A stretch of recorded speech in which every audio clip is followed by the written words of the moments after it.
नमस्कार दोस्तों, मेरे YouTube चैनल पे आप सभी का बहुत बहुत स्वागत है। तो नवरात्रि के अष्टमी और नवमी के दिन माता रानी का खोइचा भरा जाता है।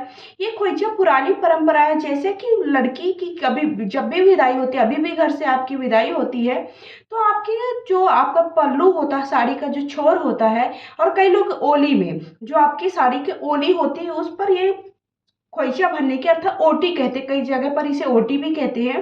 तो खोइचा भरने की परंपरा पुराने समय से चली आ रही है और हमेशा ऐसा होता है कि बिटिया अपने घर से विदा होती तो कभी खाली हाथ विदा नहीं होती है। उसके यथासंभव नहीं कुछ करते हैं तो थोड़ा सा अक्षत, थोड़ा सा चावल और थोड़ा सा हल्दी का चूरा और यथासंभव 1 रुपये, 5 रुपये, 10 रुपये जितना है, 11 रुपये आप उसकी ओली पे या फिर जो साड़ी का छोर है उस पर बांध देते हैं। वो खोइचा ले जा करके वो लड़की क्या करती है, अपनी सास को दे देती है और या फिर अपने घर पर पूजा स्थल पर रख देती है। तो ये जो खोइचा है हमें कैसे भरना है, कब भरना है, तो ये खोइचा कब करना है। देखिए, खोइचा भरे बिना जो माता रानी का पूजन है वो अष्टमी नवमी पूजन अधूरा माना जाता है। तो आप अष्टमी नवमी दोनों दिन पूजन ये खोइचा भर सकते हैं। अब खोइचा आपको कहाँ भरना है, कई लोग देखो मंदिर पर जब भरते हैं तो ये खोइचा का जो सामान है आपको क्या करना है, आपने पुजारी को दे देना, पंडित को दे देना है। लेकिन अगर आप घर पर खोइचा भरते हैं तो आपको किसको देना है, कैसे करना है, ये सारी जानकारी मैं इसमें वीडियो में आपको बताऊंगी। तो अभी मैं पूरी जानकारी देने से पहले आपको बताती हूँ खोइचा की सामग्री के लिए, भरने के लिए क्या क्या आपको सामग्री की आवश्यकता है। तो खोइचा भरना हमें कब है, अष्टमी नवमी के दिन खोइचा भरना, तभी हमारी माता रानी का पूजन संपूर्ण माना जाएगा। तो अब खोइचा भरेंगे कैसे, खोइचा भरने के लिए हमें एक लाल, देखिए, पीला कपड़ा या फिर लाल कपड़ा। अगर आपके पास लाल कपड़ा तो बहुत अच्छी बात है, लाल कपड़ा नहीं है तो आप पीला वस्त्र भी ले सकते हैं। लेकिन आपको काला सफेद नहीं लेना, बाकी आप कोई भी वस्त्र ले सकते हैं। लाल पीला ज्यादा शुभ माना जाता है। तो सबसे पहले हमें लाल पीला इस तरह से वस्त्र रख लेना है। वस्त्र के ऊपर हमें क्या करना है, देखिए इस तरह से हमें चावल ले लेना है। ठीक है, चावल इस तरह से ले लीजिए, थोड़ा ज्यादा मात्रा में ले लीजिए। फिर इस तरह से देखिए हमें चावल को कैसे करना है, इस तरह से आपको ये अपने हाथ के दोनों हथेलियों से इस तरह से हमें बनाना है। फिर इस तरह से करके हमें 5 बार या 7 बार इस तरह से देखिए छोड़ना है आपको। एक बार, ये देखिए, 2, 3, 4 और 5। हमें कभी भी क्या करना है, इस तरह से करके कभी भी आपको खाली करके प्लेट को नहीं रखना है। कई लोग क्या करते हैं लास्ट में इस तरह से करके पूरा करके खाली करके, इस तरह से आपको नहीं करना है। आपको जितना चावल आता है उतना ही चावल आपको 5वीं बार या 7वीं बार भी करना है। फिर उसके बाद देखिए इस तरह से हमने कर दिया।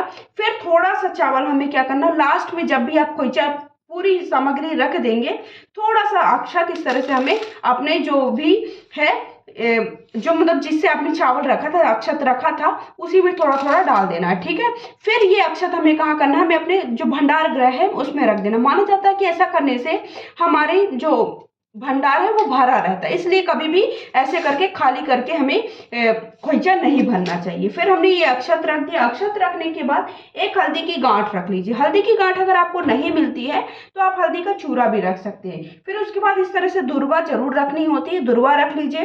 फिर फूल रख लीजिए।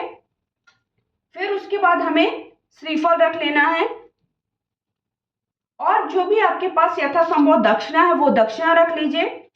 और जो सुहाग की सामग्री जैसे चूड़ी है, बिंदी है, आलता है, महावर है, उसके साथ साथ साड़ी है, जितनी सामग्री आपसे हो सके उतनी सामग्री आप सुहाग की रख दीजिए। साड़ी वगैरह है वो भी आप रख सकते हैं, सोना चांदी है तो सोना चांदी भी रख सकते हैं। तो इस तरह से हमें ये सारी सामग्री को क्या करना है, इसी में रख देना है। रखने के बाद ये सारी सामग्री को इस तरह से देखिए रख लीजिए। ये रख लीजिए मैंने। सारी सामग्री रखने के बाद हमें क्या करना है,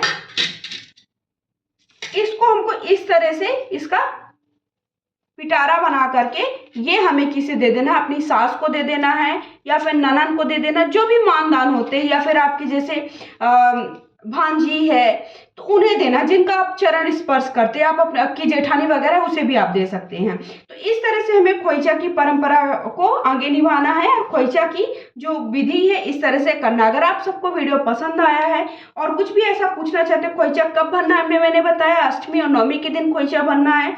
ये आप मंदिर में भी दान दे सकते हो या फिर आपको खुद को प्रयोग में नहीं लाना, इस बात का विशेष ध्यान रखिएगा। तो अगर आप सबको अभी तक ये सारी जानकारी पसंद आई, वीडियो अच्छा लगा तो प्लीज वीडियो को लाइक शेयर करिएगा। पहली बार चैनल पे आए तो चैनल को सब्सक्राइब कर लीजिए ताकि ऐसी ही जानकारी आप सबको प्राप्त होती रहे। कमेंट बॉक्स में जाकर के जय माता रानी, हर हर महादेव अवश्य लिखिएगा।